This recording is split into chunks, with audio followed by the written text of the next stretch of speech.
ផ្អើលអមហាជនពេជ្រសូលីកានឹងថលពីទីបកស្រាយចម្រៀងរួមគ្នាស្រាប់តែលេចអតីតវត្តមានស្វាមីរបស់នាងឈោមមើលទាំងបែបនេះថាបងប្អូនជាទីគោរពរាប់អានអតីតស្វាមីរបស់អ្នកនាងពេជ្រសូលីកាបានឈោមមើលអតីតប្រពន្ធកំពុងតែបកស្រាយជាមួយនឹងពិធីប្រកបដោយសេចក្តីរីករាយនិងភាពស្និទ្ធស្នាលបំផុតដែលធ្វើឲ្យមហាជនខ្មែរជាច្រើនលើកឡើងផ្សេងៗគ្នាជាពិសេសអ្នកចូលរួមកម្មវិធីក្រោយពេលដែលឃើញមុខអតីតស្វាមីរបស់អ្នកនាងពេជ្រសូលីកាទៅដែរតែមាននារីម្នាក់ដែលជាអ្នកសក់វែងទៅជាមួយផងដែរដែលបង្ហាញសបញ្ជាក់ឲ្យឃើញថាលោកក៏បានចាប់អារម្មណ៍ជាមួយនឹងរឿងប្រពន្ធរបស់លោក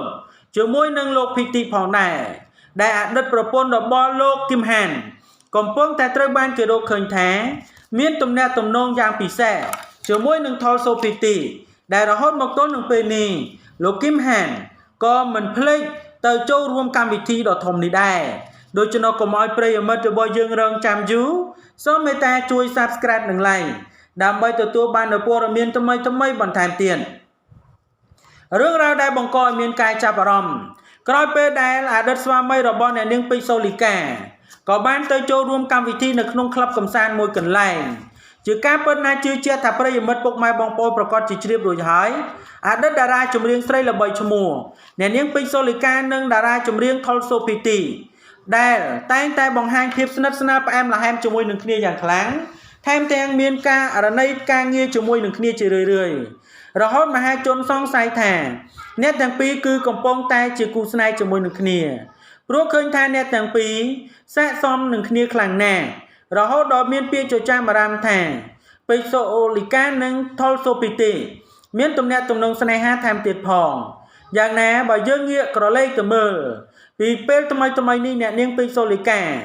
និងលោកថុលសូភីទីបង្ហាញនៅការច្រៀងបកស្រាយចម្រៀងរួមគ្នាជាញឹកញាប់នៅលើឆាកតន្ត្រីមួយដ៏ធំដែលកំពុងតែល្បីខ្លាំងពីបទហេតុអ្វីពួកយើងបែកគ្នាហើយពីរោះរំដំជាពិសេសបែបមនោសញ្ចេតនាស្ដាប់ហើយកំសត់ទូរគតចង់ទឹកភ្នែកតាមតែម្ដងដែលធ្វើឲ្យអ្នកគ្រប់គ្រងនៅទីនោះស្រែកទ្រហោពេញឆាកតន្ត្រីកន្លែងកំសាន្តនោះតែម្ដងរហូតដល់មានការแชร์ចែករំលែកយ៉ាងច្រើនពេញបណ្ដាញទំនាក់ទំនងសង្គមដោយឡែកទៀតសោតអ្វីដែលកាន់តែមានការចាប់អារម្មណ៍និងភ្ញាក់ផ្អើលនោះនៅក្នុងពេលដែលពេជ្រសូលីកានិងភីទីបកស្រាយចម្រៀងរួមគ្នាមួយបទនោះគេក៏ប្រទះឃើញវត្តមានអតីតស្វាមីរបស់នាងនៅទីនោះផងដែរដែលកំពុងតែសម្លឹងមើលមុខនាងជាមួយនឹងភីទីយ៉ាងយកចិត្តទុកដាក់ស្របពេលដែលរូបនាងនិងភីទីកំពុងតែបញ្ចេញនៅចម្រៀងមួយបទរួមគ្នាប្រកបដោយអត្ថន័យនិងពិរោះរំដំនោះស្របពេលដែលលោកកំពុងតែងាកមើលយ៉ាងយកចិត្តទុកដាក់ហើយអ្នកប្រើប្រាស់បណ្ដាញសង្គមជាច្រើនក៏បានលើកឡើងផ្សេងគ្នាថាអីយ៉យពេលនេះរទេះភ្លើងប៉ះគ្នាហើយដូច្នោះព័ត៌មាននេះមានប៉ុណ្ណឹង